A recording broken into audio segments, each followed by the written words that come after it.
Christophe Guillotot, président du Conseil départemental du Rhône. Alors on le rappelle, le Conseil départemental du Rhône de 2017, c'est l'ancien département du Rhône, moins la superficie de la métropole. Il reste quand même 460 000 habitants, ce qui est quand même pas mal. Il reste 13 cantons, il reste un budget sur 59. Voilà, 57. Et il reste un budget de 511 millions.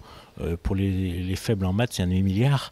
Il reste 2000 agents, il reste des compétences lourdes comme le social, il reste 51 établissements d'enseignement, collèges, privés, publics, il reste 2800 km de voirie départementale, voilà, et il nous reste deux encore. Et une capitale à Villefranche-sur-Saône. Et il reste un chef-lieu tel que l'a labellisé le ministre de l'Intérieur, un chef-lieu de ce nouveau département. Alors, cette année 2016 a connu beaucoup de changements. En quelques mots, quels sont-ils? Et puis, comment peut-on envisager 2017, en particulier sur l'aspect budgétaire, un point très important sur lequel vous avez insisté? Sur l'aspect budgétaire 2016, c'est la sortie des emprunts toxiques, c'est le passage à la région Rhône-Alpes dans le cadre des nouvelles compétences, de la compétence transport, 58 millions. Vous savez, c'était un dossier qui avait animé les territoires, la baisse des transports. On était obligé par rapport au nouveau budget. C'est la certification des comptes et c'est via notre nouvelle politique territoriale qu'on a mis en place sur 23 millions. L'aide aux communes, c'est l'équivalent de 2000 emplois, 75% dans le bâtiment. Cette nouvelle vision qu'on a sur le territoire. 2017, donc nouvelle année, nouvelle vie, donc amplifier, je dirais, le partenariat territorial. J'aimerais bien qu'on frôle les 30 millions.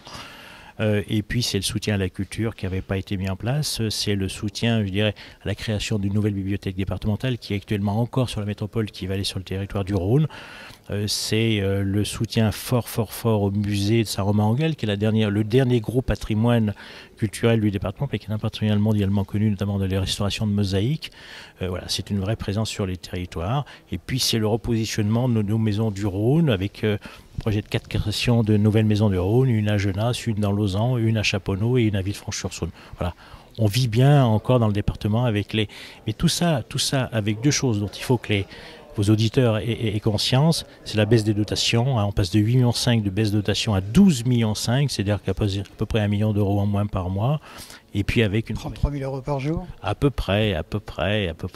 Et puis c'est aussi la montée en puissance des mineurs isolés qui sont pour nous une charge lourde mais obligatoire. C'est ce qu'on Quand on démantèle tel ou tel lieu au niveau national, le département du Rhône y prend toute sa part. Et puis une promesse électorale qui est tenue, respectée, c'est tellement rare en ce moment. C'est pas de la Macron-économie, ça, c'est la vraie vision du territoire. J'ai bien compris, de la Macron-économie. Et ce qui montre que notre territoire est en marche, il n'y a pas que certains hommes politiques qui sont en marche. Voilà, c'est de zéro impôt nouveau. Voilà, on s'y tient.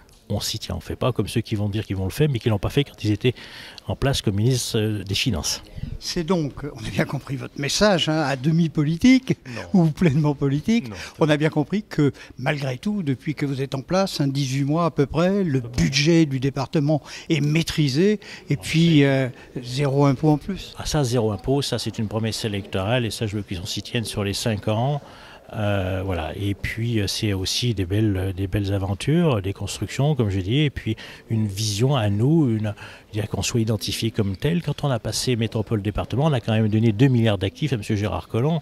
Voilà, donc on fait moins, et certains ont compris enfin qu'on ne pouvait pas faire la même chose avec 1,7 milliard et 511 millions qui est notre budget aujourd'hui. Voilà. On avance, comme on dit parfois dans la cavalerie, en avant, calme mais droit. Et je laisse à certains qui critiquent leur conviction, le souhait de le faire. Nous, on a une mission qui nous a été confiée par les électeurs, c'est de faire avancer ce département, je dirais, pendant les 4 ans qui nous restent encore.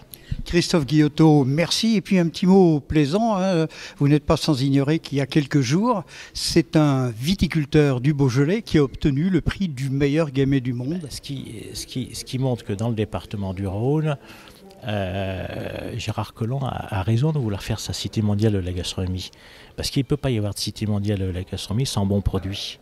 Il y a eu pendant 5 jours le Syrah. Et ces produits qui sont fabriqués dans ces grands restaurants, ils viennent d'où? Des territoires. Et dans le territoire du Rhône, Vous avez le Beaujolais, mais vous avez les côtes-rôties, vous avez les condrieux, vous avez les rigottes d'échalas, vous avez des produits plus agroalimentaires, plus là, les cardons, vous avez plein de choses qui se font. Et moi, je suis vraiment ravi lorsqu'il y a un agriculteur qui est primé, qui est reconnu dans sa spécificité, dans son travail de la terre, dans son travail de tous les jours. Ça, c'est bien. Je dis à ce jeune agriculteur que je ne connais pas, bravo, et j'espère pouvoir le rencontrer le plus rapidement possible pour le féliciter. Ça fait aussi, vous voyez, dans ce qu'on a souhaité aussi, nous, c'est le partenariat avec le Beaujolais, à côté de Laurent Wauquiez, sur l'enveloppe de soutien à l'agriculture, 5 millions sur 5 ans, on met 1 million. On met 1 million, c'est-à-dire qu'on est attaché à ce territoire du Beaujolais. Il n'y a pas un nom de vin qui ne soit pas aussi connu dans le monde que celui du Beaujolais, qui s'écrit dans toutes les langues de la même façon. Christophe Guillotot, merci. Large soif avec modération malgré tout. Et on a bien compris que vous étiez très fervent défenseur des produits du terroir, des produits de qualité, en particulier dans le département du Rhône. Merci Christophe Guillotot. Merci à vous.